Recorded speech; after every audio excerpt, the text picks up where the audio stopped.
Hello again. We are ready to start our second session about research and policy.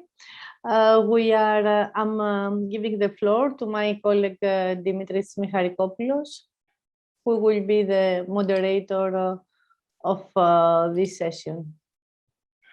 Dimitris, the floor is yours. We can't hear you.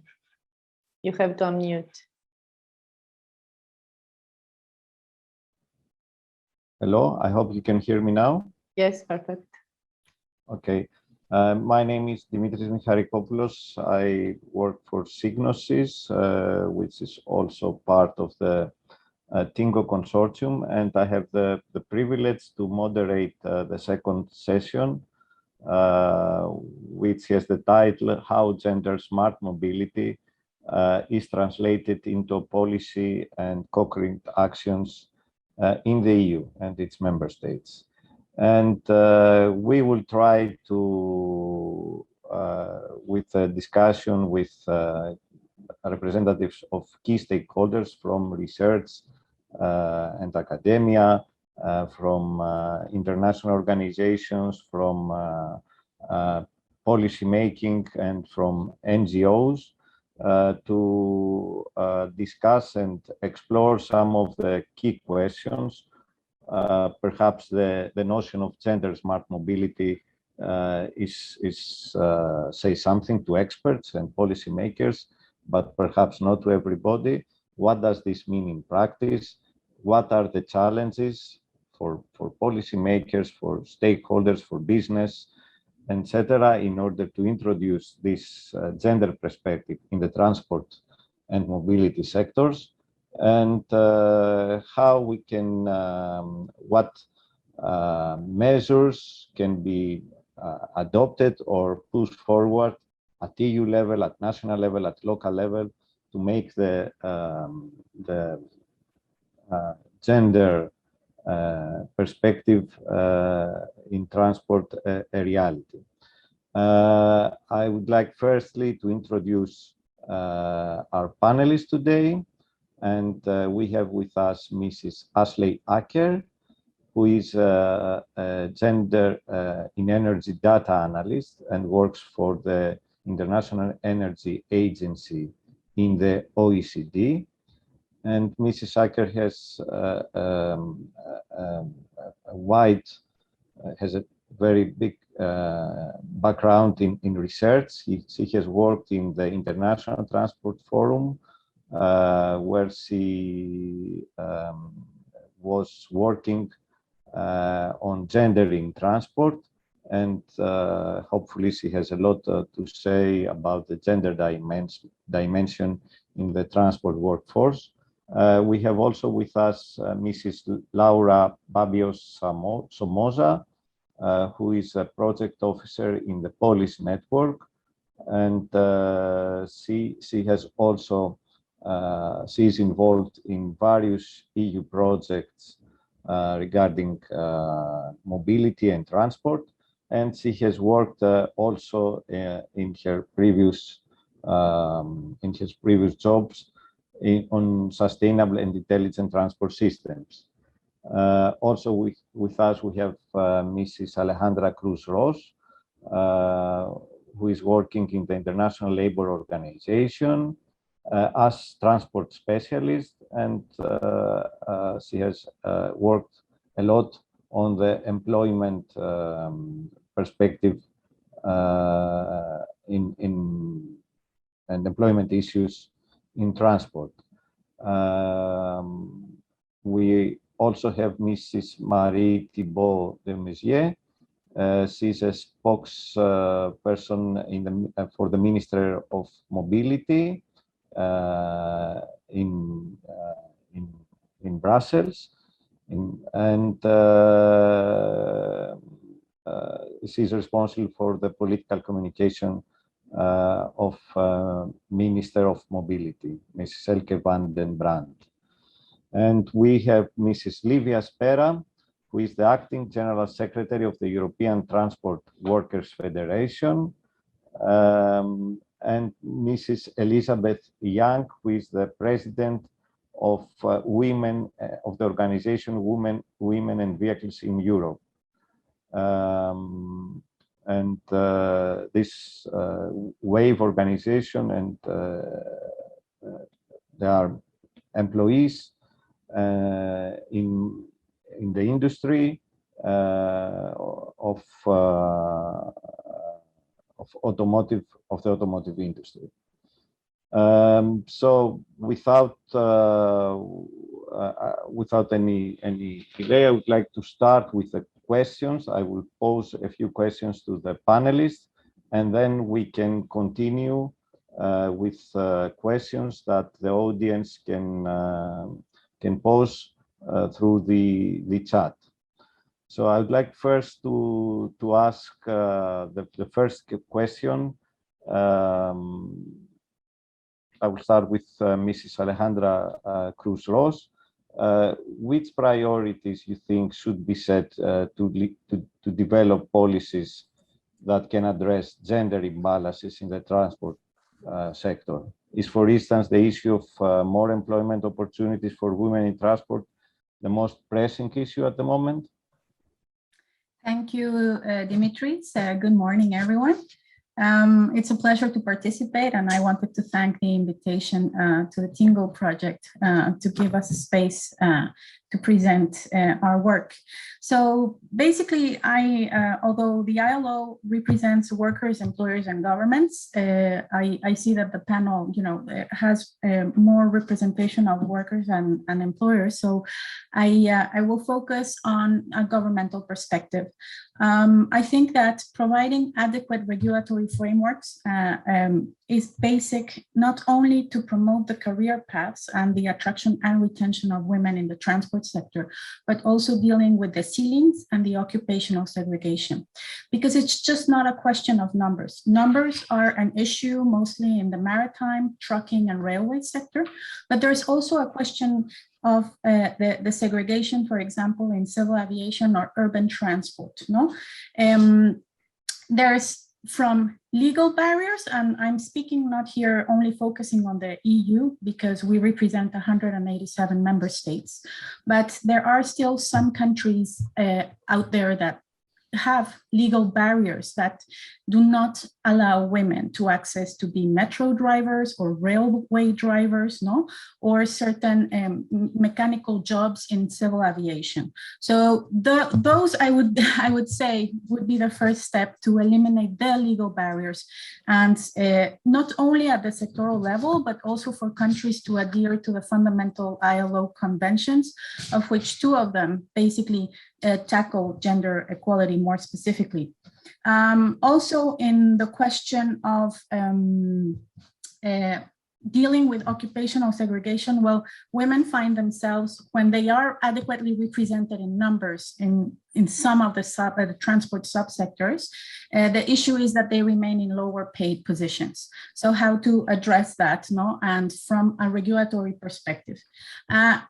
Also, I find it crucial that in order to attract and retain women, there is investment in infrastructure and the welfare facilities for women to be able to access a decent toilet, basically, because that's one of the main concerns.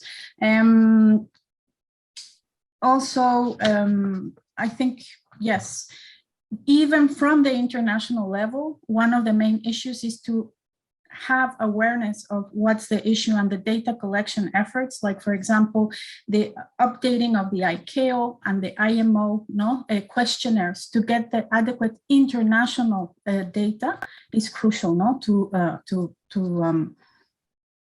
to know how to adequate the policy. Also, and lastly, I would like to tackle to discuss the issue on tackling violence and harassment. The ILO has just adopted a convention and a recommendation specifically dealing with violence and harassment in the world of work, and that provide an avenue for governments to deal with this issue. Thank you very much. I'd like to invite one of the representatives of the NGOs start with Mrs. Young. Would you like to comment on this issue? Are the I would legal and regulatory bodies? Yeah. Yes, I would like to comment. So, as you said, Dimitris, I'm a president of a non-governmental organization, which is called WAVE, but also WAVE is a partner of a Diamond Project, which is a European-based project, which has been a sister project of TInnGO. So we have been working on this job under equality for women in transportation for nearly 3 years now. And at Diamond, we've done a lot of research, qualitative as well. So we've been able to mix data collection with surveys, and we found quite interesting items that I already saw in my daily life. I've been working in the automotive business for 30 years now, so that's quite a long time. And unfortunately, I haven't seen many improvement over the years. So I'm still fighting to get more women on board. And what we discovered at TInnGO is that first item was a job segregation, that women think that they are not able or they will not be able to come in the transport sector because there is no visibility of women succeeding in the sector. So they think it's not for her, for them. They would go to other places, other sector, like fashion, other sector, but not the automotive one. So it's an issue mainly of visibility of women succeeding in the transport sector. Then we see that the recruitment and retainment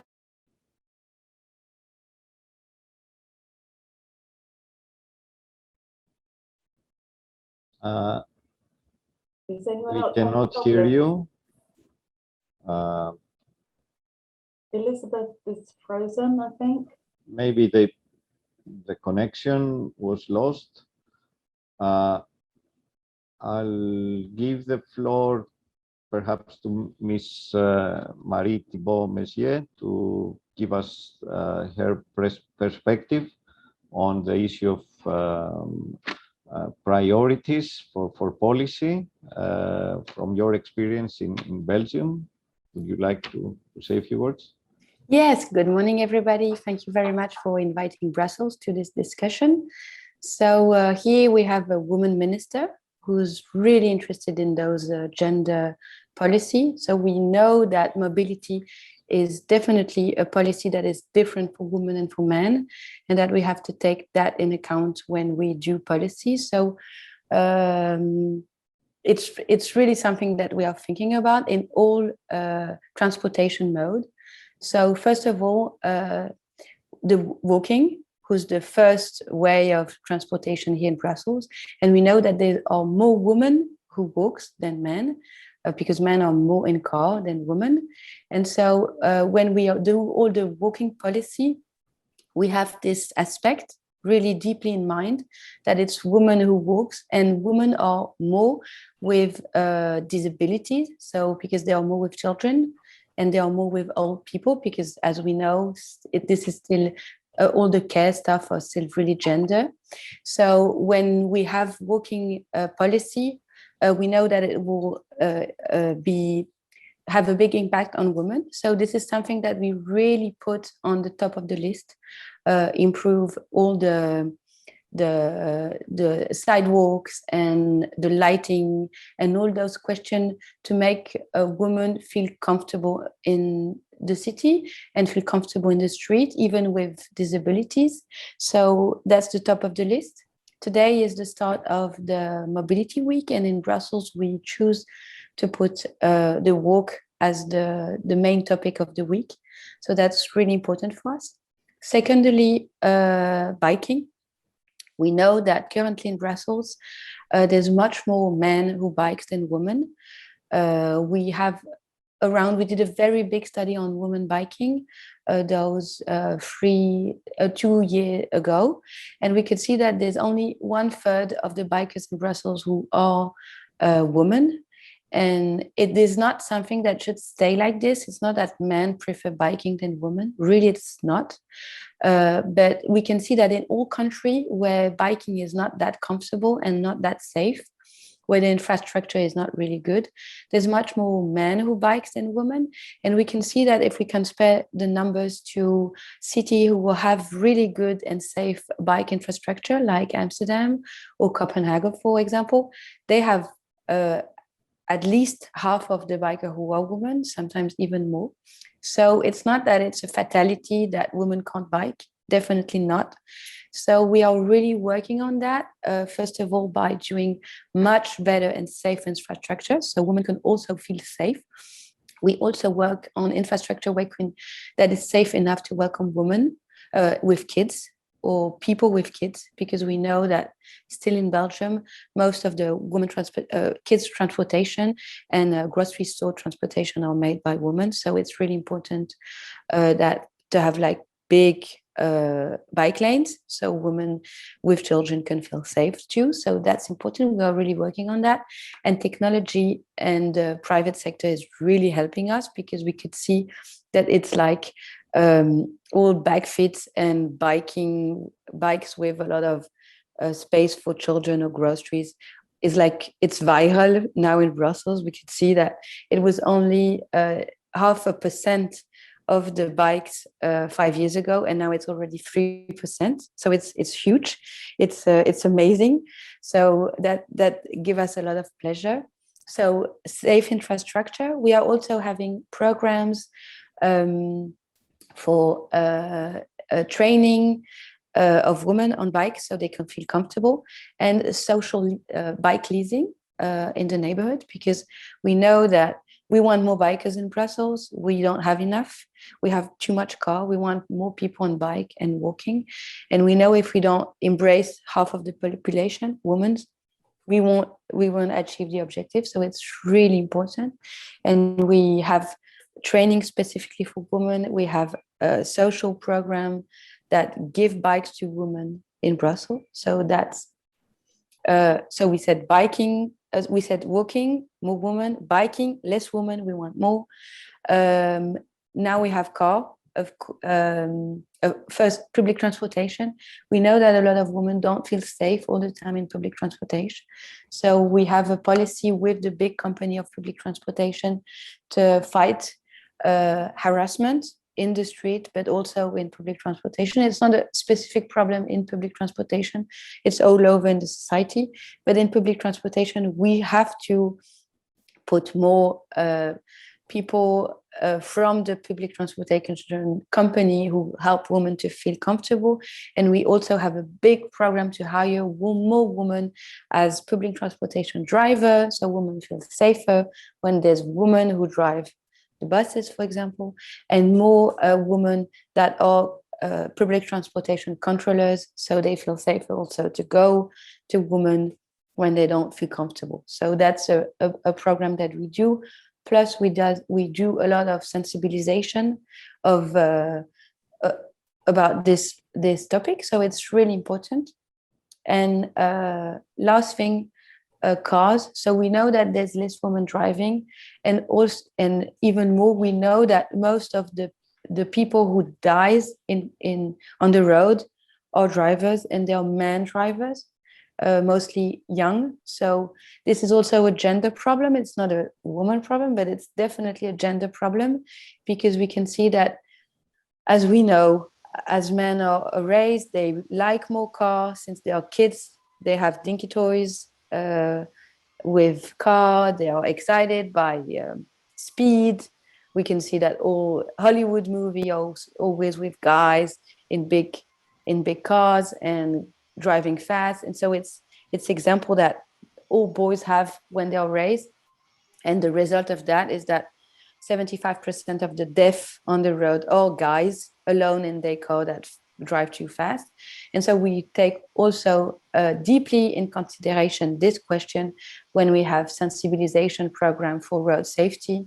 We talk to guys, we want to target them, and we want them to slow down. So we have a very big and serious policy on slowing down the car in Brussels. And we really hope that it will help to have a healthier and safer city. So that's the priority.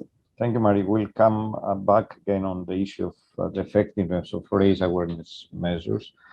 We have again with us Elizabeth. Would you like to continue? Yes, I'm very sorry. I live south of France, and there are big storms at the moment, so electricity cut. I'm very sorry again. Yes, concerning employment of women in the transport, I think that there is a lack of visibility of women succeeded and making a big career in the automotive industry. We see more and more of them, but not enough. So I think that young women are feeling they cannot succeed in this world, so they're not coming to it. So that's a big shame, because when you see people leading automotive brands like the Peugeot one, for instance, with Linda Jackson being head of the brand worldwide, of course Marie Barra in General Motors, we see that there's a possibility to make a nice career out of the transport world. So I think we should fight against it and make it more visible, so that women are interested in the sector.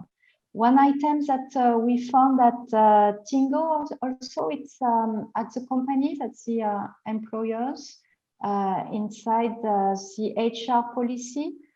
Companies should be more advanced in promoting gender balance, maybe through a right salary and promotion, no gender gap in the salary. Also making sure that when they are hiring people, then they have to make sure that they have a lot of women, or the same number of women as men applying for jobs. So that's something that we found relevant, a big impact of HR policy in the companies in the transport sector. Thank you, Elizabeth. And Dimitris, can I just follow on from Liz? Yes, it's my omission. I forgot to introduce Andre, our project manager in TInnGO, but she was participating in the previous session as well. Yes, Andre, the floor is yours. Thank you. It's only a quick follow-on, because Diamond's obviously been working on employment, and so have we. So we have looked at a survey across all our hubs around women's experiences of being employed in the transport sector. So the really experienced women who've been there a long time and who've maybe risen to the top. But what we were finding was the struggles that they had and the hostility that they faced every day. And all of them were saying, well, what are your recommendations? And it's all about resilience, hard work. We need to constantly prove yourself, to work harder than the men, to have good support networks. And these were the recommendations that they were making for women coming into the industry, about how hard it was and how strong you had to be to succeed. And I think having that, having to constantly prove yourself again and again to your team and to assert your values is taking an enormous toll on the quality of the life and the quality of the working experience. And I think there needs to be a cultural shift within these transport organisations to level that playing field. And it's not there yet, because this was coming from every country and from every sector of the industry. So thank you. And also we have to involve men, because you're talking about resilience for women, but in my experience, we need to have men on board, so that the experience is easier when women come in. So it's a lot of education on male co-workers as well. And since we have a representative of social partner here, the European Transport Workers Federation, I would like to ask Ms. Livia Spera. We've heard about occupational segregation. We've heard about the challenges, the regulatory challenges, the legal barriers, etc. What's the perspective of trade unions, of workers, with regard to this situation? Yes, good morning. Thank you very much for having invited us to this very interesting and important debate. I was speaking at the first TInnGO Forum a couple of years ago, I think, and I presented a study that we did on violence at workplace against women transport workers. And I must say, sadly enough, that the situation has not improved. And these are, of course, long-term processes that need to be tackled, and the pandemic intervened, so it stopped any let's say any good resolution that was on the table. But yeah, problems are still sadly those that I presented a couple of years ago. So there is still a high level of transport is not an attractive place to work for women in general, not just urban public transport, because there is what was said earlier, also very clearly by the representative of the ILO. So I won't repeat. There are a high level of segregation. There is a gender pay gap. There are problems with violence. But I think that one of the question was more about how do we tackle this for us. It's first of all that there must be willingness to tackle this, but there is really a matter of inclusion and a matter of dialogue.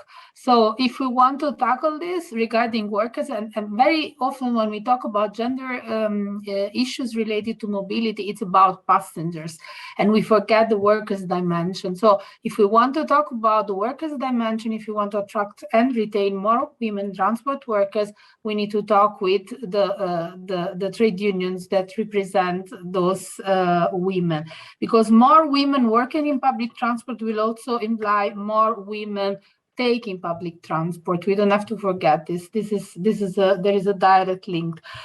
So not only the situation has not improved, but the situation has worsened during the pandemic. Why?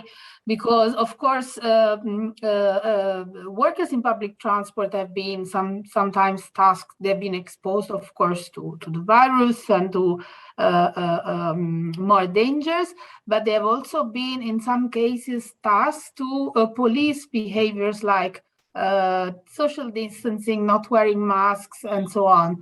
And this has exposed them to higher level of third-party violence, which was already very much present in the sector. And we are not, or the sector has not invested more as we were asking for on very basic needs, and that it was said by Mrs. Cruz-Ross.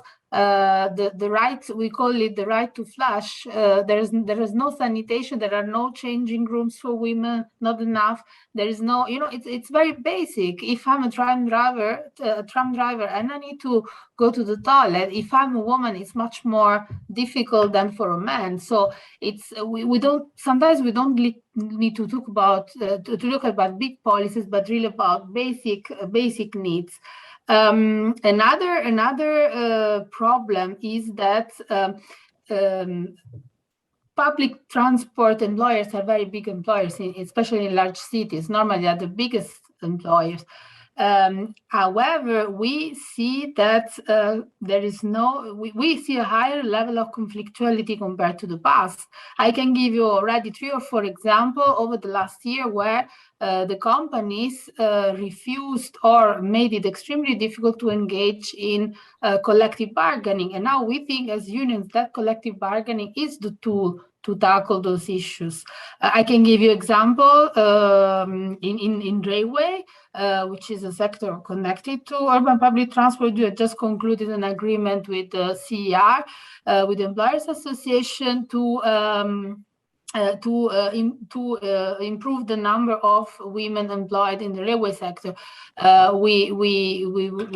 We would like to do similar, to sign similar agreements in other sectors, but there are issues that need to be tackled. And again, collective bargaining is the place to reduce the gender pay gap, to prepare the digital transformation, to make sure that recruitment policies are gender neutral, to make sure that specific health and safety requirements are taken into account, specific to women, I mean. And we also have to take into account another aspect, which is connected to urban mobility, which is the development of e-commerce and last mile delivery. This is changing deeply the way urban mobility is working. however, we feel that local authorities are not necessarily tackling this properly, at least not everywhere. But this means additional stress on urban public transport workers and consequently on women as well. And this is something that needs to be tackled also in the framework of a European Green Deal that is trying to push for more public transport, for taking people out of the cars. So we are trying to take people out of the cars. We are putting more light vans circulating, stopping on the bike lanes or on the tram lanes and so on. We see this every day. So what is the impact again on working conditions? Bad working conditions are bad for all transport workers, but in this case, particularly for women. So wherever we are going to improve conditions for women, we are going to improve them for all public transport workers in general. Okay. Thank you, Livia. I would like now to ask Mrs. Hacker. You have worked a lot. You are working as a data analyst. You have worked a lot on gender dimension in transport sector, and of course the TInnGO project and the other projects like Diamond and other projects that were mentioned are funded by the EU in order to do research on gender smart mobility. I would like to ask you, what are the findings that you consider most from this research, from the research that you have conducted, or from the research you know, that can boost gender balance and inclusive transport ecosystem in Europe and elsewhere, and how the various tools and this research can help us achieve this policy objective? Okay, thank you. First of all, good morning, everyone. Thanks for inviting me here today to TInnGO. Well, I'd say the first item I would, or problem I would point out is that there still is a lack of data available, and data that's granular enough that we can really understand these issues. I think that as far as transport use, there have been quite a few studies done, and as some of you have already mentioned, that there is data that is available, but it's not being used. So we're collecting information about travel behavior, including dimensions of gender, age, etc. But that's not being used. But just to say specifically for employment, there's still gaps, and yeah, and so, well, to give for the work I did before, I was working with ILO data, and for their data, for example, they've been missing for many decades now, any measurements of the unpaid work, which is, of course, a big contributor to how women are able to or not able to participate in the workforce and within different sectors specifically. So the good news is that they decided to include that information in their labor force surveys and what they recommend countries to collect. So, and the work I'm doing now, actually, I'm hoping to access some of the micro data and really get into deeper into some of those issues, because I will be able to capture that part of the problem, the domestic responsibilities. But otherwise, speaking from the research I've done, I think there's, as you mentioned, two of the biggest problems that we come up with. There's these two issues, which is attracting women to the field, of course, and then there's the issue of retention. So, because as many of you have mentioned, the transport sector can be challenging, particularly for women. It's historically a male-dominated field, and so you get a lot of issues that come with having a bit of a boys' club mentality, which changes behaviors in the workplace, language that is used, all of those issues.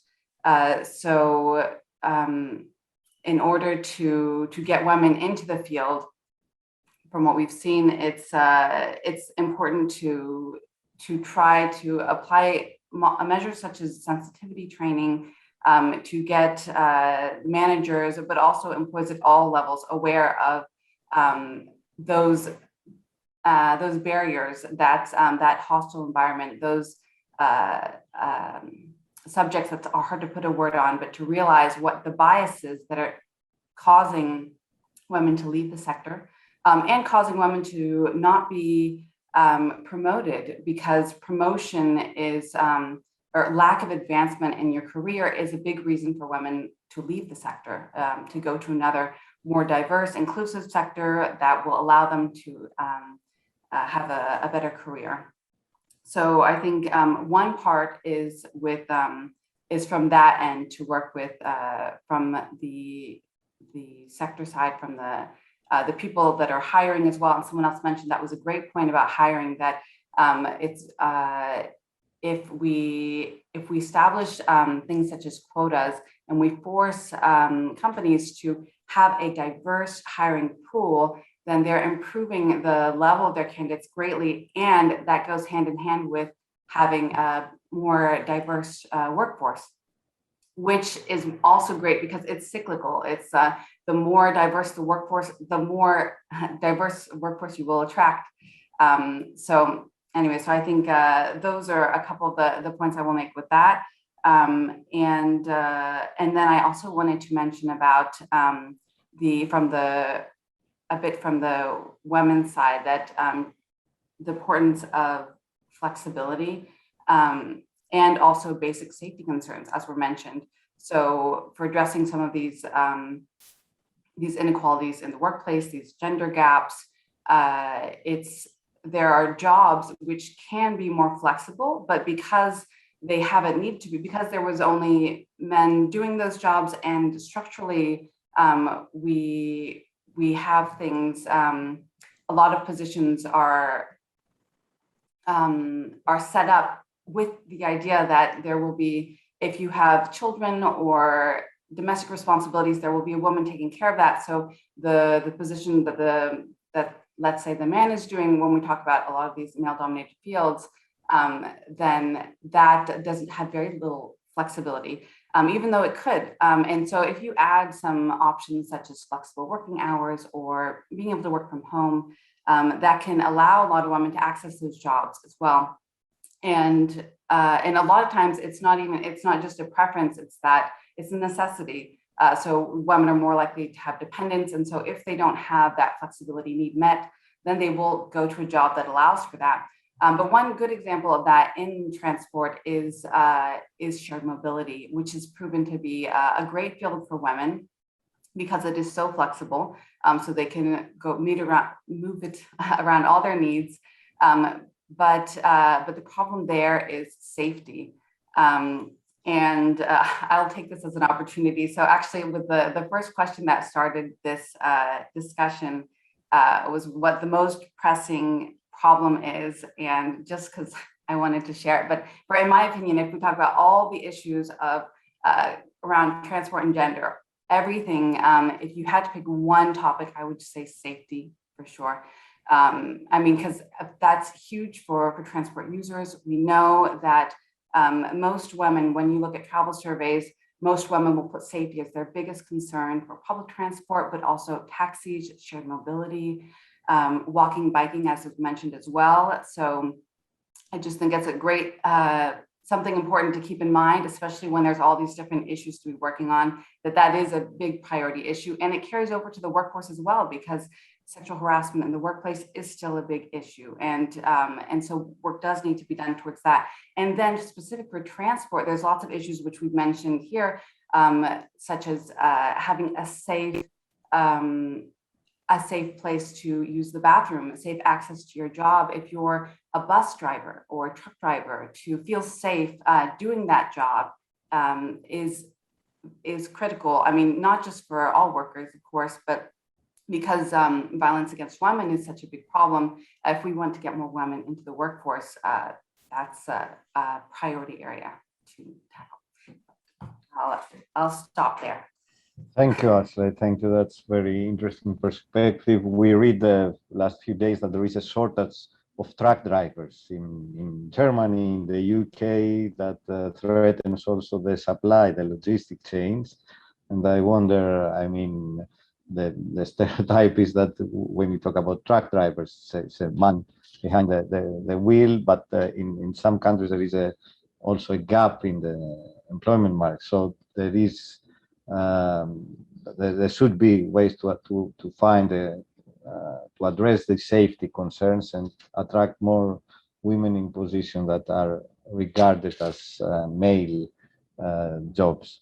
I would like to ask now, Lara, maybe you want to comment on what was previously said. You are representing the Polish network. We've heard what are the priorities in Brussels for gender in mobility. Do you think that these are common all over EU cities? Are there any lessons learned from the projects that you are coordinating that can be mainstream in all cities? Hi, hello, good morning. Yeah, I do have a comment. So I work for Police Network. So for many who that may not know, this is a network of cities and regions in European. So I represent a different voice that when we have been hearing a lot about the workforce, but I want to speak a bit like in broader terms. All of the issues that Marie mentioned, I think that in more or lower measure, but they are all represented around the EU. And I think that really the most pressing problem is that there is a lack of a systematic gender inclusion procedures, let it be on the training of professionals, on the participation of the users, of the citizens, on the collection of data, or on the designing of the system, of the services, of the equipment, of the technology. So at the end, it's very much still dependent on the will to act. In this case, in Brussels, there is a female minister that she's great and she really tries to work on this. But what if these measures all are not really integrated in the system, in the actual way of acting? And then there comes a white old man that really doesn't see these issues as a priority. Then they will be lost. There is really right now, there are no protocols or there are no sanctions for those that don't consider generalize, that don't consider female issues. And this is what I think that is the most pressing problem and where we should act. I really think that the measures in Brussels in general, they are very good, but we really need, like as a priority for the policies, we really need to have to adopt a structured way of understanding the needs of women in transport, but also the instruments that need to be addressed, which is also what the TInnGO project is doing, which I think is great. And it's really a first step, but it's really, we need to work a bit more. So this is really systematic. And it's also very relevant to match all of these transport policies with the social measures that you have all been talking about, work, about flexibility, about the responsibility of the care system, and to have all of the transport policies that actually need to ensure funding and to have a long-term vision. So we are not just lost as it's usual what happens on initiatives. We need to have a systematic approach to all of the issues, especially talking from cities. We see many examples from cities that do things, but it's usually just because there is like a will of a few individuals to make the change, and that this can disappear years later after they go. This is why it's really important to focus on this, to make it systematic, integrated in the system. Thank you, Laura. Thank you. I'll take your point that I will come to the next question, because indeed in policy papers, in declarations, etc., also in projects like TInnGO, we read that the EU transport policy should focus on gender equality and diversity. But for some people, it's a bit blurred. What does this mean in practice? I think you said that we need more. I understand that you said that we need more legislative initiatives to make this more compulsory and not just an issue of, let's say, corporate responsibility. Also, what kind of investment we need? We need to dedicate more resources in order to bring gender perspective in transport sector.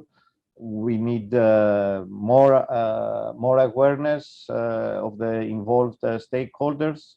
Do we need to adopt other approaches, perhaps? Would you like to comment, Alejandra, maybe from your experience dealing with countries also outside the EU? Yes, thank you. So whereas in my first intervention, I mostly focused on, for example, the macro tools and instruments available to member states, to promote gender equality from an overall perspective, I think that the sectoral perspective is very important to analyze within the own sectors. In that sense, the ILO has a number of sectoral tools and conclusions, recommendations, resolutions, manuals. So overall, in 2013, we published already a study on women in transport and a policy brief and policy options that I can share with you all those documents. Also in 2015, we had the social dialogue manual in railway sector that dealt with issues on gender equality. From 2016, 2017, there were amendments to the Maritime Labor Convention on bullying and harassment, and also a meeting on recruitment retention on women seafarers. In 2019, we had the meeting of experts for road safety. 2020, we had a paper on women in aviation, and the issues mostly on occupational segregation and attraction and retention. And then right now, a couple of weeks ago, we just had a meeting on urban transport. So, well, this is just to highlight that the dealing with attraction, retention, or occupational segregation from a sectoral perspective is crucial.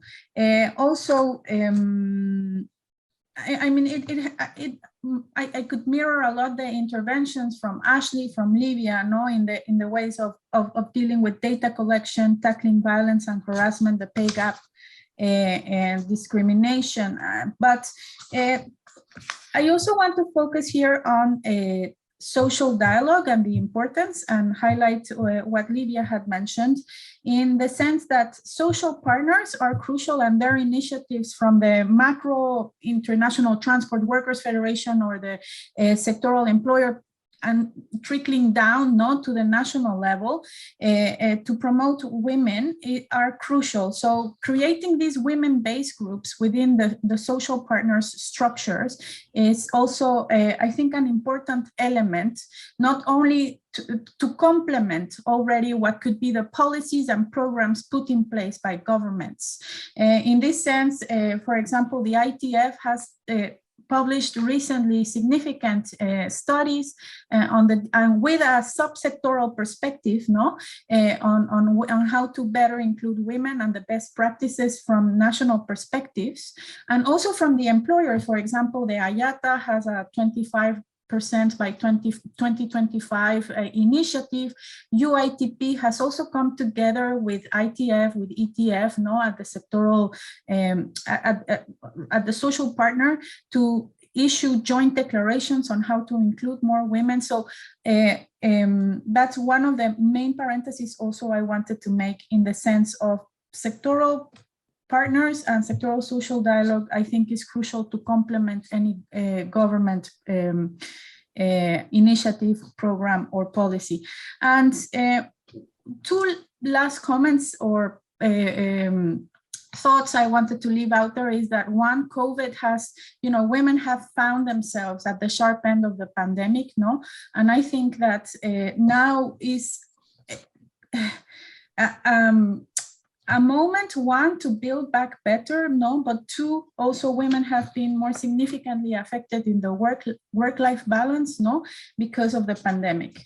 And the second is the violence. I think the violence also with regards to COVID already was very prevalent in the sector, from different perspectives, but it's not only from the user perspective, but from the worker or from the attacks, sexual harassment. So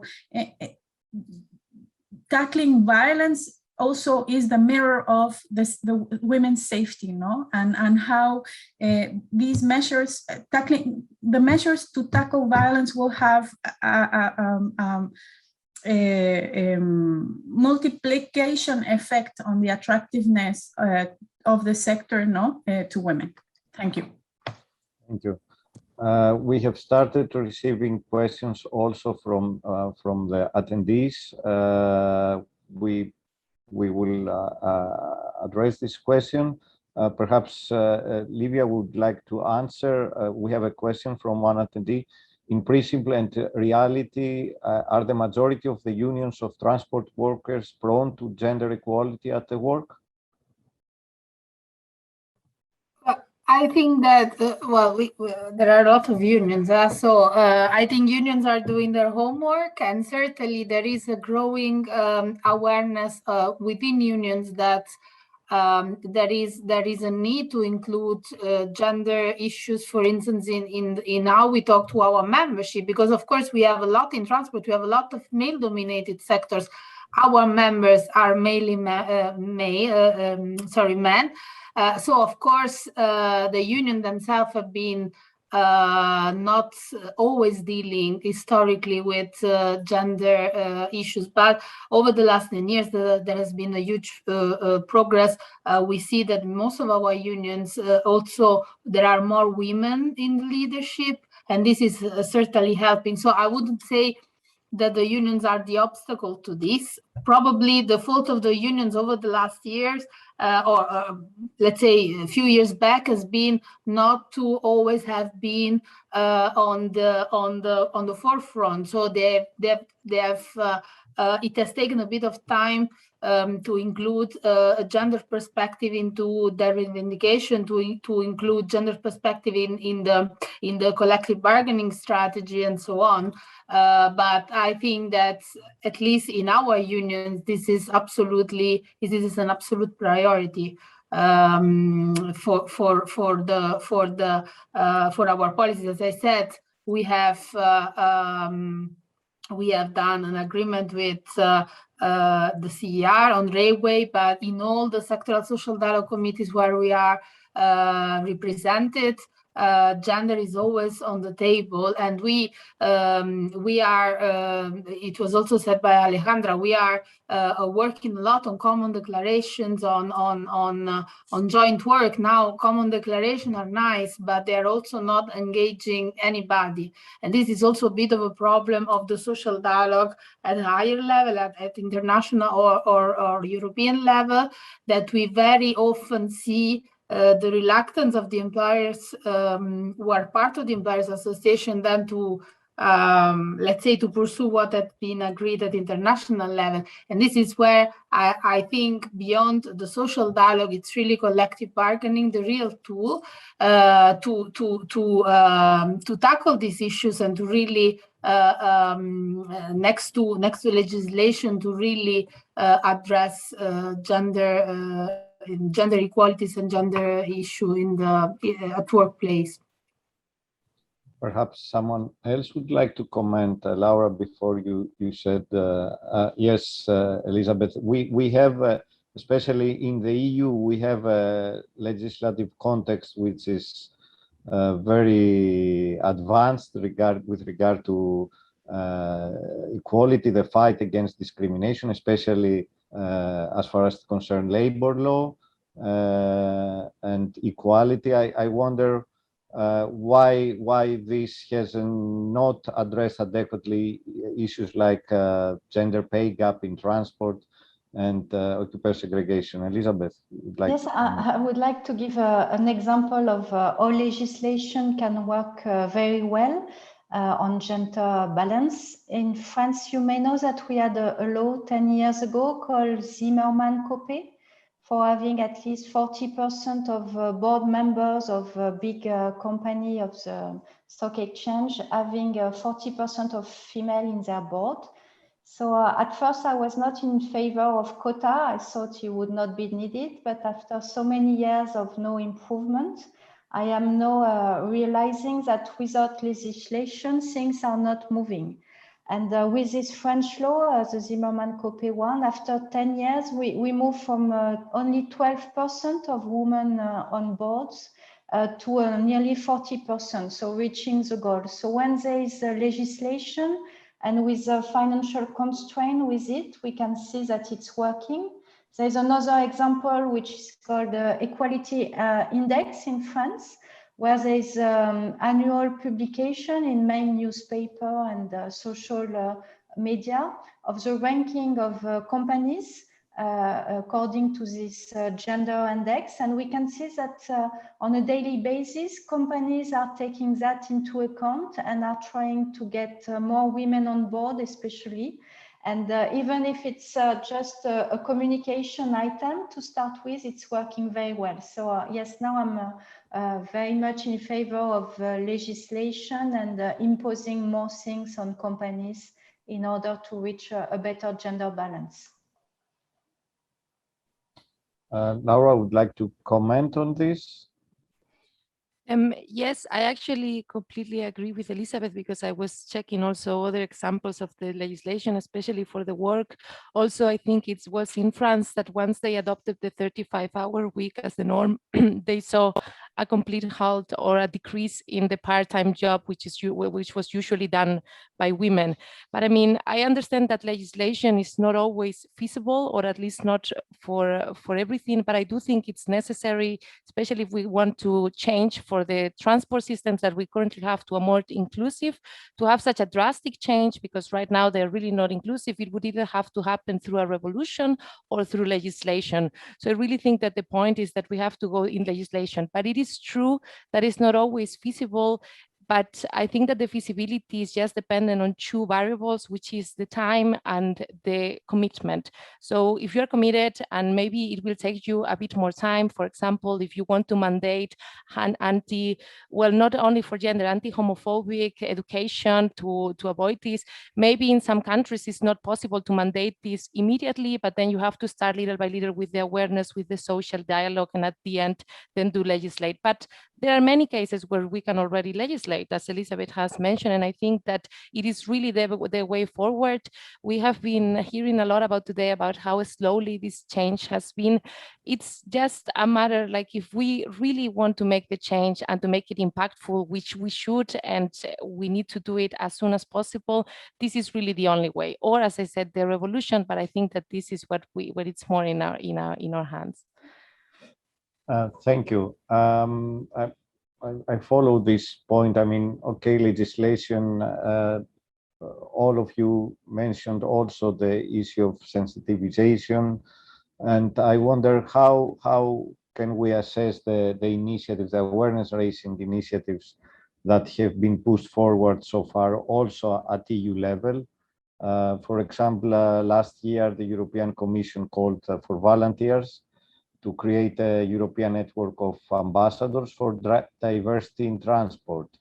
How you assess the engagement of transport stakeholders in this kind of initiatives, and what is their effectiveness? How can we, what needs to be done to ensure that we will have long-standing results? Maybe Marie, like to say something on behalf of local or national authorities? Have you been involved in any awareness raising initiatives? Sorry, my mic was off. Yes, we are. Yes, we have a lot of feminist association, and they are very active in Brussels to raise us the awareness. So it's really important. For example, something that was interesting is it can look a bit anecdotic, but there's a feminist association who did a counting of the women street names. So one part of the violence plan, the plan against violence against women, one of the objectives is to give more visibility of women in the public space, because if you don't give visibility to women in the public space, then they don't feel safe, and it can look anecdotic, but it's really important to put more women name, more women statues, more women artists, more women art in the public space to fight at the end of the line against discrimination and women violence. And so there's a feminist association who did a counting of all women's name in the public space and realized that there were only 6% of the name of the street who were women. I don't think it's a problem typically in Brussels, but in Brussels it's quite hard. And so because of this very big awareness campaign from the Feminist Action, then we could see that after this moment, who were 1.5 years later, all the municipalities, the region, and the element create a big movement to give more women names. So we have a new tunnel who get a woman name. We have 3 new bridge who got a woman name. There's a lot of small street, big street, place who are now changing names. So we can really see that if the activists can get the media attention, then the politic will answer to the question, and it really works for all of them. So this is something that we work with the activists. Please put some pressure on us, put some pressure to us face to face, but also if we don't move fast enough, please put pressure in the media, because then we will have to answer. Thank you. Indeed, it's a smart way to enhance engagement. Yeah, it's a smart way, and sometimes the activist thinks that because we are green and we are trying to be progressive, we are working on their side, and they don't want to criticize too much. But you have to, even if we are on your side, criticize us in the media. So it also puts pressure on our partners, and it really helps us to give good answer. So it changed the mind of the general public, and so it's really important. Maybe Adre would like to comment on the ways of engaging because of your experience from TInnGO, of how we increase engagement with stakeholders and public. Going back to earlier points, and so not answering your question, I think legislation is really the way forward on this. We've tried being nice, or we've tried to look at using volunteers and trying to persuade, but this doesn't seem to be having an effect as fast as we want. And I know, I think it's Portugal maybe who's legislated, and they think there needs to be other approaches. So legislation won't improve women's representation in companies or reduce the gender pay gap, but it should be part of that solution. We're not being serious until we've got this legislation in place, I don't think. And with the diversity ambassadors as well, we're still relying on volunteers. You're doing it as an extra to your job. So in a way, we're just being offered a carrot, or just being offered a little bit, but not the whole thing. So let's have paid, properly trained diversity ambassadors, and let's have legislation, and let's have penalties as well for the companies who don't adhere to this. Let's have zero tolerance, and then look at developing KPIs and measure against those KPIs. And only in this way, I think, will gender really be taken seriously, and diversity as well. So I don't know about anybody else's views on this, but I really think that's got to be the way forward now. Ashley, I see you've got your hand up. Yeah. Yes, no, I just think those are excellent points. So thank you for raising that. And I just wanted to mention as well that that from my own experience, I see there can be a tendency for, especially as gender becomes more popular in general society, which is wonderful, there can be a tendency for organizations or companies or countries to voice support, but that it's true that we need something more concrete. And that can be a bit of a trap if everyone says, yes, this is important, we agree on that, but then what's the next step? If we don't have the next step, then this wasn't it's not going to change the problems. And I think, as you mentioned, legislation, that's incredibly important. I mean, from the data side, I think also benchmarking, figuring out, already the fact that we are all aware of the gender gaps that we have in employment and wages, that's a starting point. And then as we go to address those, deciding what are we going to keep measuring to understand how those gaps are closing, to what needs to be done to close those gaps, to assess measures such as quotas, see how that's impacting everything. So yeah, I would say benchmarking is an important point. And I also had one last thing to mention, though, based on what Laura had said before, about how things have been going slowly for this. And, if we want things to move, we need to get serious about it. Also, I'll just mention also for funding, as Andrea said, that to have real positions, because I'm sure all of you have experienced at some point that a lot of this gender work is asked to be done on the sidelines. You have your full-time job and then like, oh, by the way, research this topic on the side. But yeah, it needs to be proper, have proper support, proper positions if we hope to advance in it. And my point that I wanted to make is that this is an excellent time.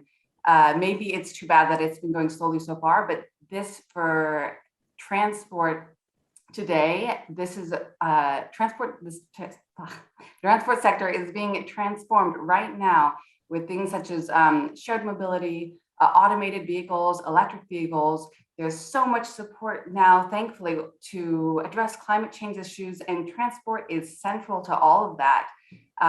So there are so many changes happening right now. There's so much potential to completely change the sector. It's being changed anyway. So we can jump on that wave and change it in a way that's inclusive, that's diverse.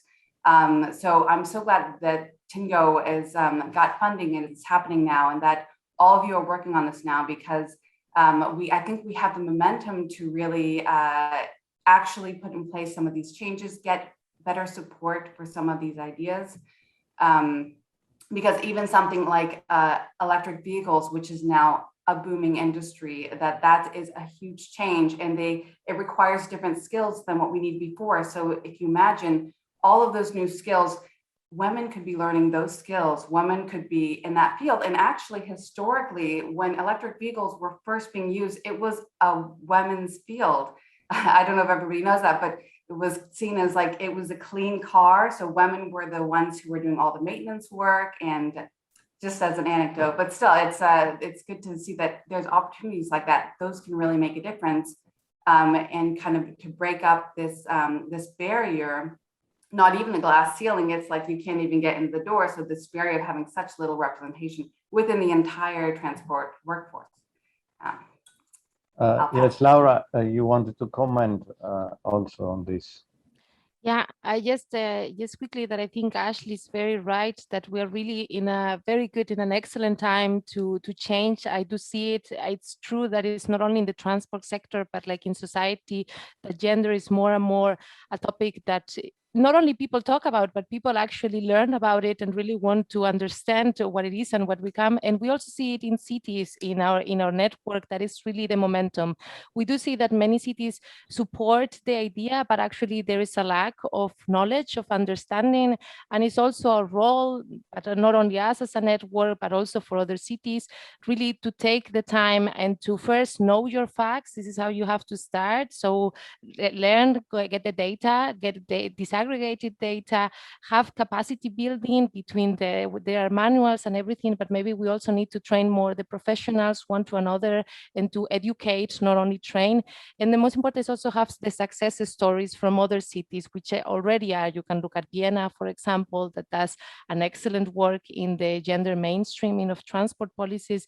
So I really just wanted to agree with Ashley that it's really an excellent time that we see it, that it's maybe now the time to apply, to focus a bit bit more on these things that I have said, with a framework provided by the EU and by the national level. The cities need to now take the time and act on it, which we see that is happening already, which is good. If I can comment on the time, because I'm looking deeply into new mobility forms, and at Diamond we are working on bike sharing and also autonomous vehicles, which are coming. And it's quite, I'm an optimistic person usually, but there I get worried because I see that bad habits are coming in this new mobility world very quickly. So we see that, for instance, on the new mobility, micro mobility, female workers are very low, and we tend to do again the same old working habits with male dominated at the top management. So even if it's new, even if I agree that there's a momentum talking about new mobility and changing society, we have to be very careful that old habits are not coming back very quickly. So that's why I think that education, training of young people is very important, so that we see more interest in this new mobility sector. Training for me, it's a key point as well, to make sure that we're not falling again into bad habits. Thank you. You wanted to comment also, Olivia, on what was previously said. Yeah, indeed, I had a few comments on what was said. First of all, just a brief mention, you mentioned the situation of shortage of truck drivers, and this is it's not some surprise. Now it has been exacerbated maybe by the Brexit, but this is a long lasting problem, which, yeah, of course it affects also women, because the sector provides such bad working conditions that they are not able to recruit, because pay are very bad and working conditions are very bad. So it's bad for men and it's bad for women. But it doesn't come out of the blue. Second thing about the ambassadors. I mean, this is we were quite skeptical about the whole thing, because for us it was pretty much a bit of a PR exercise, and then so PR exercises are not meaningful if they're not accompanied by policies, by legislations, by meaningful decisions. And this was mainly focused again on either passengers or management. So why don't we have women leadership in transport companies, which are both very relevant issues, but for us the core issue is also another core issue to be taken into account is workers. Yeah, this is the big numbers.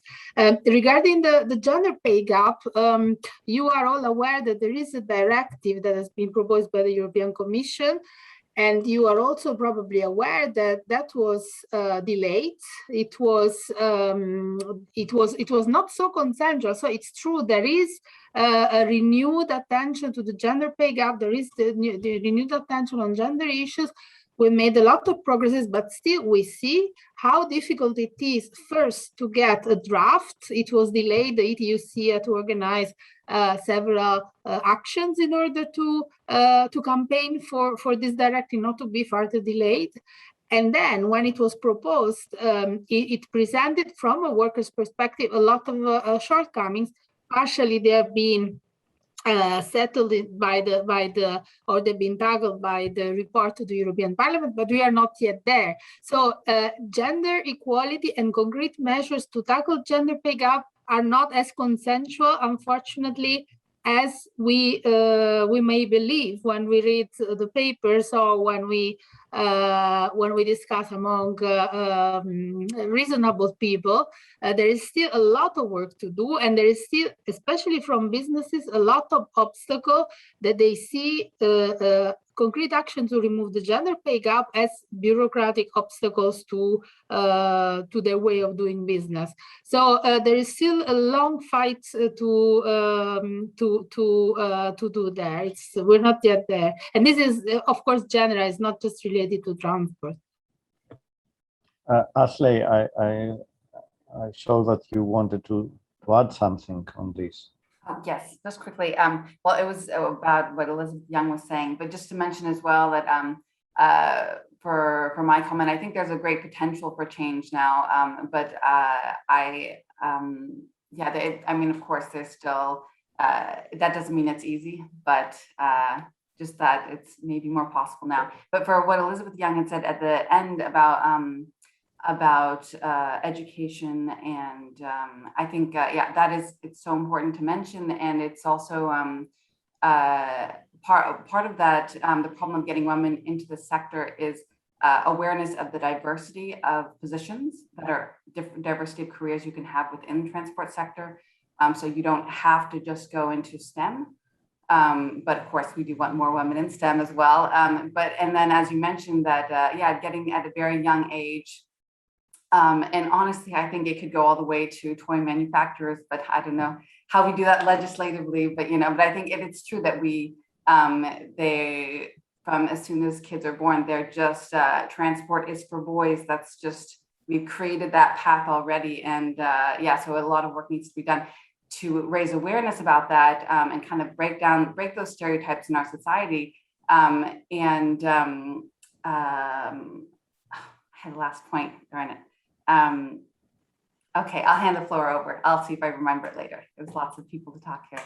Okay, we received also questions from the audience. There is an interesting question from Tom Garden regarding the relationship between gender and sustainability. Do you think that climate crisis provides opportunity for gender and diversity inclusion?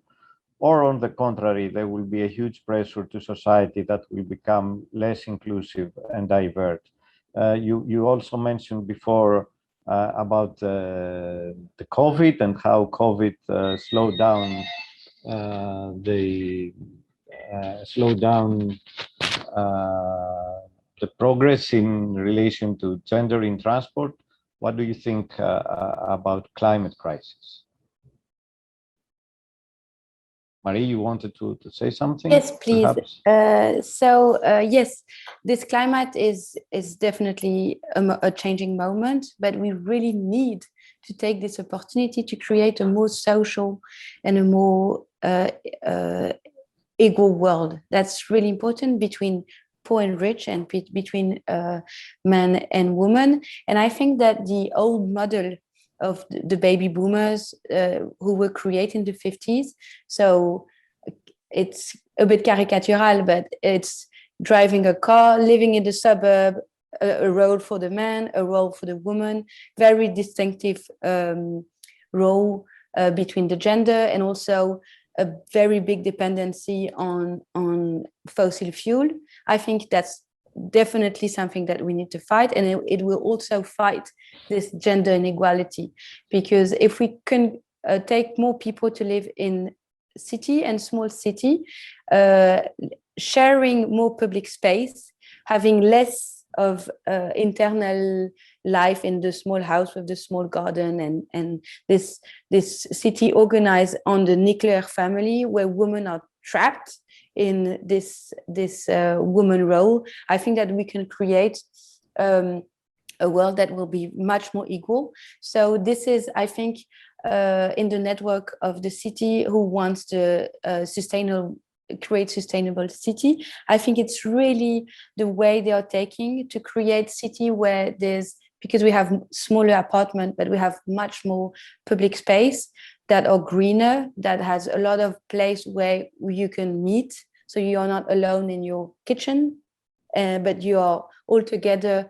And as we say in Africa, we need a village to take care of kids. And when you have more public space where kids can play all together with all age, more autonomy, where like in Amsterdam or in Netherlands, the kids can go on their own to school, come back alone, that the streets are safe, that you're not scared of to be crashed by a car, where there's a lot of public awareness on checking other people's kids. Of course, I think it will be a more equal and a more gender equal city, and we have to build it together, and we really have to take this climate opportunity to rebuild totally, to rethink totally the city, to make us live better all together, and to have more opportunity of development.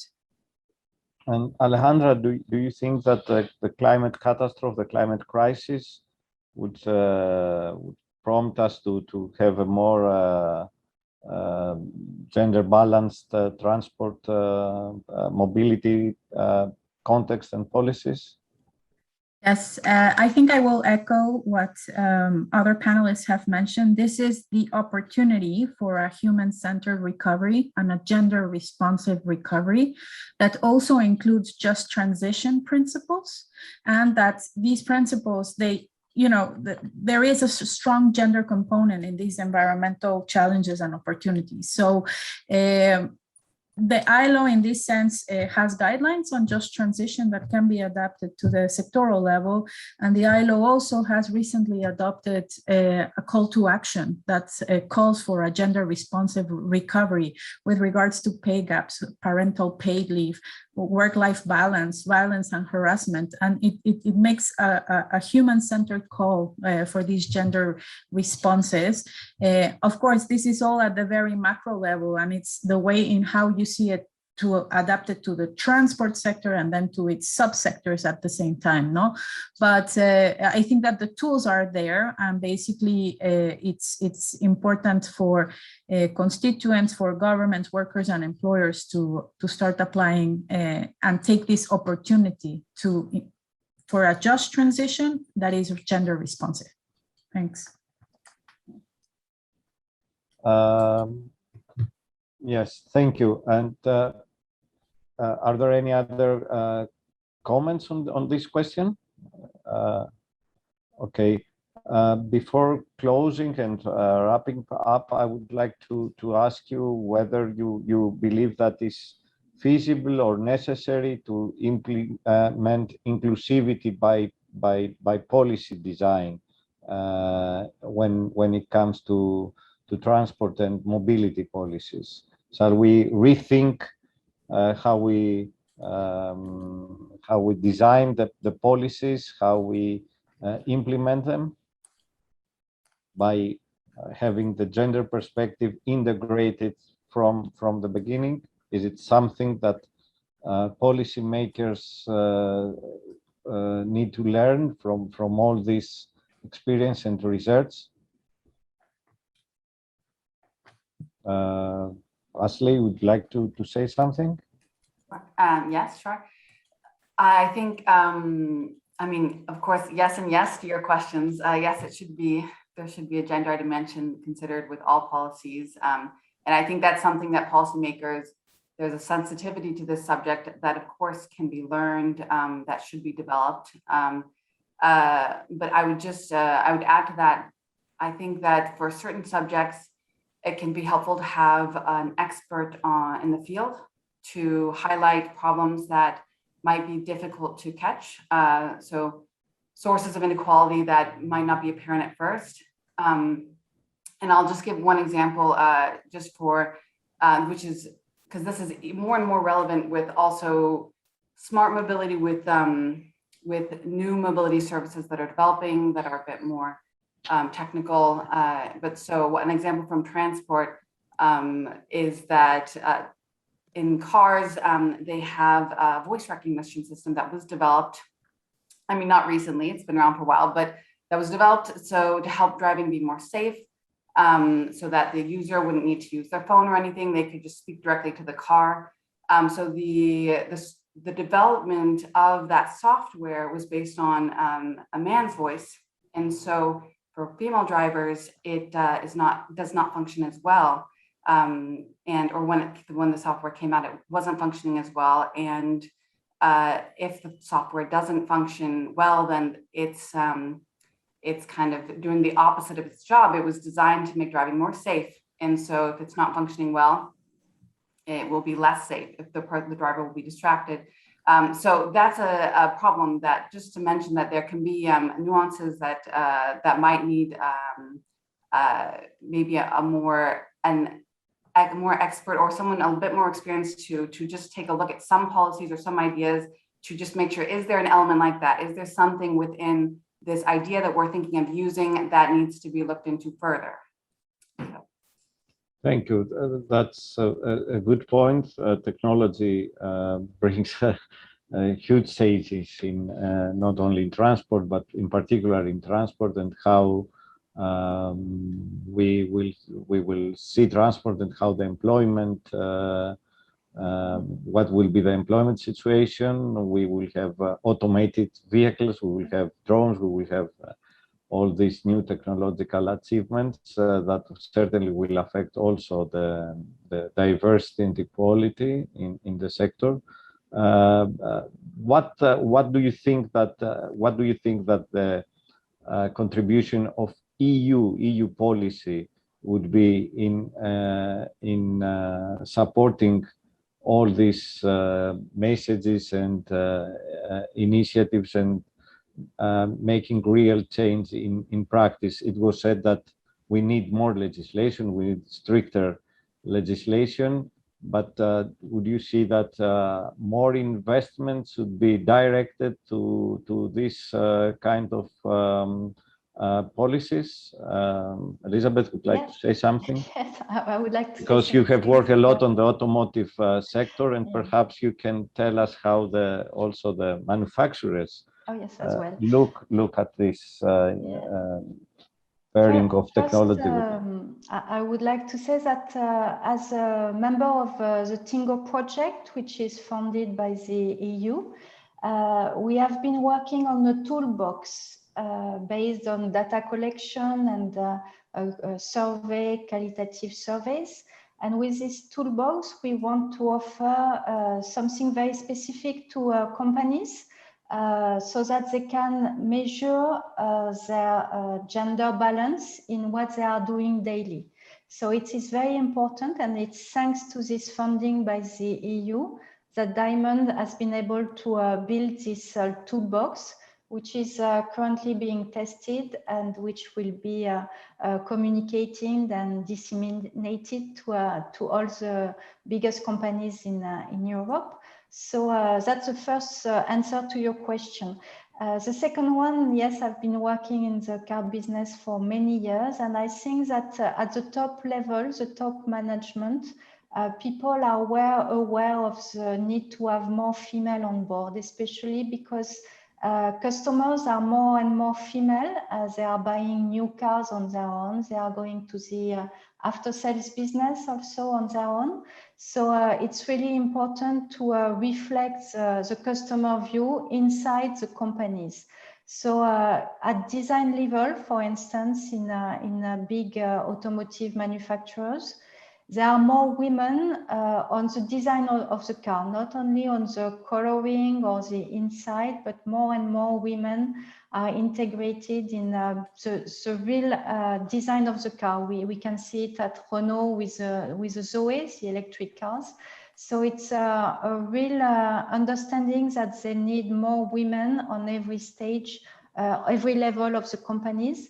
And they are also working on breaking the glass ceiling in order to get more women on top management and to promote not only on the same jobs, because there are many women in the car business in communication or human resources, but they understand at top management level in the automotive business that they need to move women from one job to the other and not keep them into the traditional, I would say, jobs that women were used to do. So I'm again quite optimistic it will happen, except that the COVID crisis came and the chip shortage problems as well. So every time there is a crisis in the automotive world, the gender balance is going one step behind. So we have to be very careful. Thank you.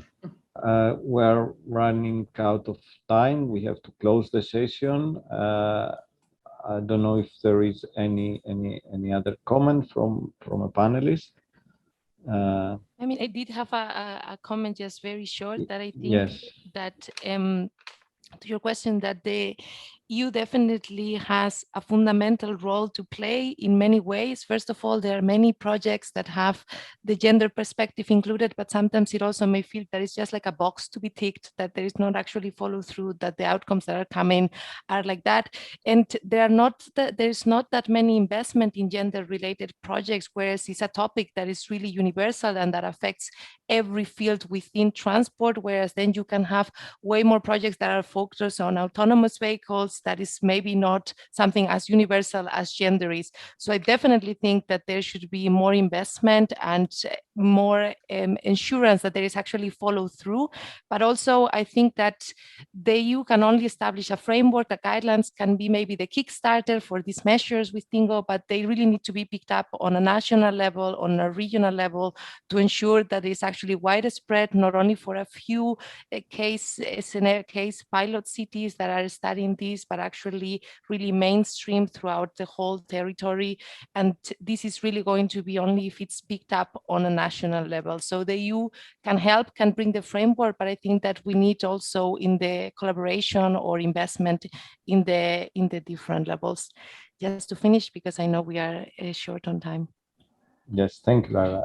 I wish to thank you and all the panelists for their contribution.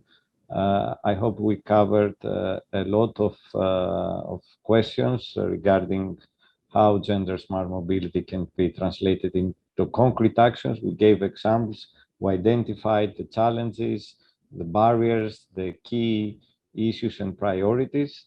I'm sure my colleagues in the wrap-up session, which follows, can highlight the key points that were discussed. Thank you all, and we continue with the final wrap-up session. Bye. Thank you. Goodbye.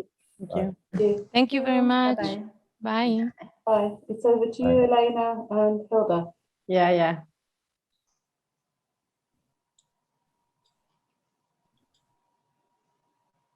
We are moving to the last wrap-up session. I think Hilda is getting in.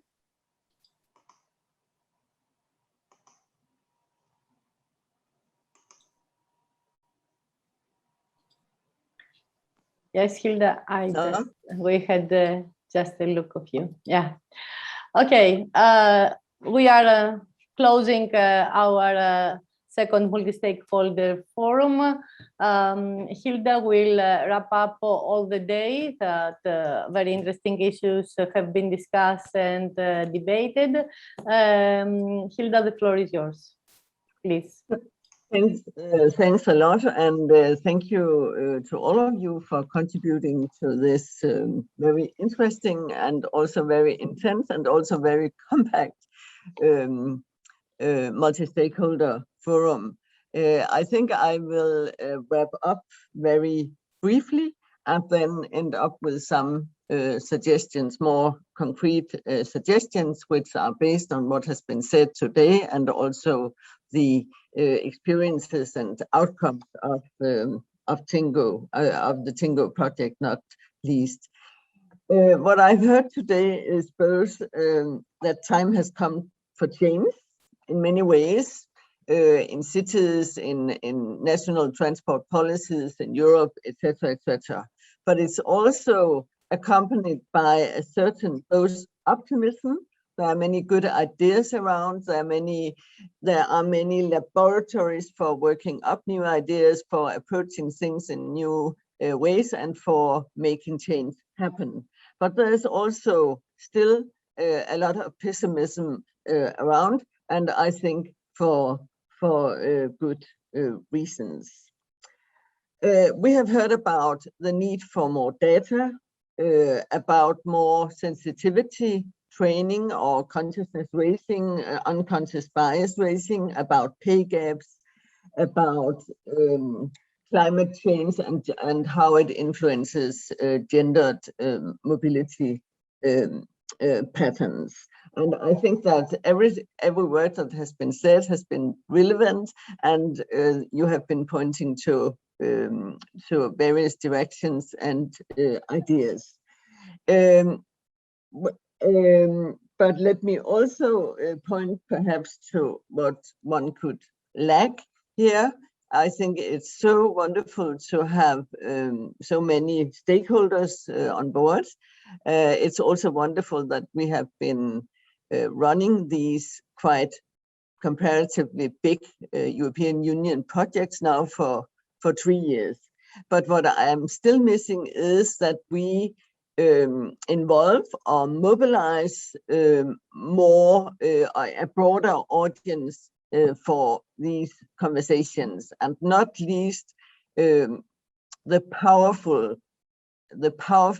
often men in the sector, and to hear what they have to say. Yeah, and Elena, can I run the Of course. next slide? You must share screen with your presentation. Okay. How do I do that? Below it says you open your PowerPoint and you press then share screen and you choose it. I thought you put it up the screen. You didn't. No. Let's see it. I don't think it is lessons learned. Share screen. Yes, I'm here now. Yeah. So, do you see it now? Yes. Yeah. Okay. In the TInnGO project, as you have heard, we came up with these very ambitious ideas and horizons of creating a game change, or to provide a paradigmatic turn in transport policies. And I hope that you also got the impression from one corner or one pillar of the TInnGO project that we have accomplished something in the GADAPs, mobilizing local communities with gender and diversity agendas. We have applied new forms, methods of data collection and knowledge, and challenged or aimed at challenging the long-standing ideas of gender neutrality and male base in the transport sector. And we have been underway with new designs guided by gender and diversity. We have been using new data types, visuals not least, and we have created the TInnGO Observatory, which you probably or hopefully have attended already, and with the aim or the vision of to become a main channel of cooperation and source of knowledge and advocacy, etc. But of course, we have also realized that game change is a big issue. It's nice to have as a horizon, but there is also some way to go. So therefore, I would like to return back to the idea that came up earlier today about a gender smart mobility charter as perhaps a way forward to make ourselves more, and by ourselves, I mean not only the TInnGO project, but also all the other stakeholders in the field, more vocal and more visible and more more remarkable in a way. And therefore, I have selected these bullet points, or these points of attention for creating such a charter, or what we could call the TInnGO 2030 visions. And first of all, one should in general set up a high-level conference, including EU commissioners, national transport ministries, and municipalities, to communicate all the valuable knowledge and ideas that are around, and also make them accountable of carrying them into systems and strategies, etc. And another issue is to upscale the concept of gender smart mobility to a pillar in the smart city or future city discourse. Make it a kind of mandatory thing to do for cities. and also to upscale the GADAP plans and to mandate every policy level to implement these plans. And this goes across committees, governments, municipalities, etc. When it comes to data collection and tools, I think that we should address the Eurostat more directly according to the gender smart mobility indicators and ask them to include some of the insights from our surveys, from our diversity-based surveys, both in the Diamond project and in the TInnGO project, and also to include all modalities. Denmark, where I'm based, has quite good. We have a lot of data available in our national transport service, which, for example, includes all modalities, and I mean we could process a lot of outcomes of this transport analysis, which is for most of it also open for the public. But this is not the case in a lot of European Union countries, and I think that more should be done to make data not only collected but also public available. And then set up mobilizing GADAP tools and structures to involve more citizens and ideas in the development of smarting and greening transport. There is still a very pronounced tendency towards transport being a kind of field of expertise which average citizens do not care about or are not involved in. And I think that time has come to open up the box and strategies and visions in this field. And last but not least, there are these requirements for research and innovation. We should require the European Horizon Europe, the Research and Innovation Program, to establish a gender smart transport as a permanent track in the research and innovation programs, so that we could continue some of the findings and knowledge that have been achieved by, for example, the TInnGO and the Diamond project. And then we should require the European Union to fund a platform for the TInnGO or a shared observatory for gender smart mobility. The European Union already funds, for example, a platform for gender research, and I think we could copy this model into the field of transport.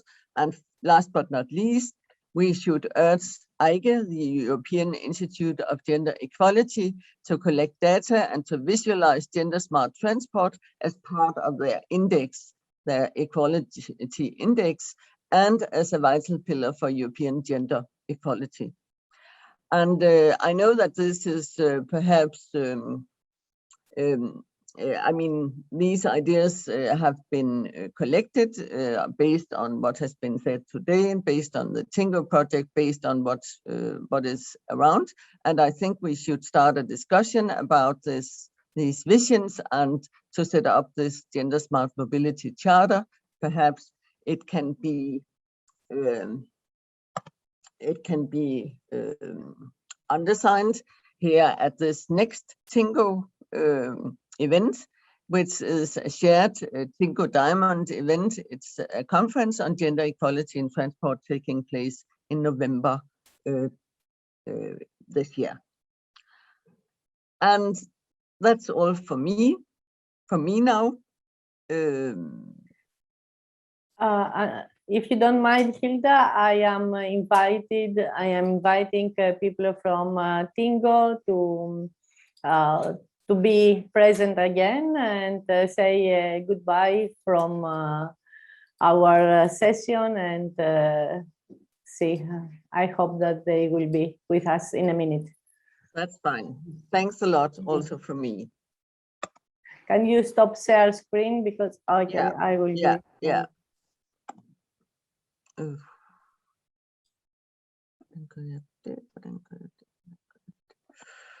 Yeah. Okay, Okay. I think we are fine. So we have people from a 3 years work project, and we just want to say bye-bye to all of you, and see you in, as Hilda said, in November in conference of TInnGO. Andre, do you want to say a formal goodbye as a project coordinator? Right, a formal goodbye from me. Thank you, everybody. And please get in contact with us. Look at the Open Innovation Platform.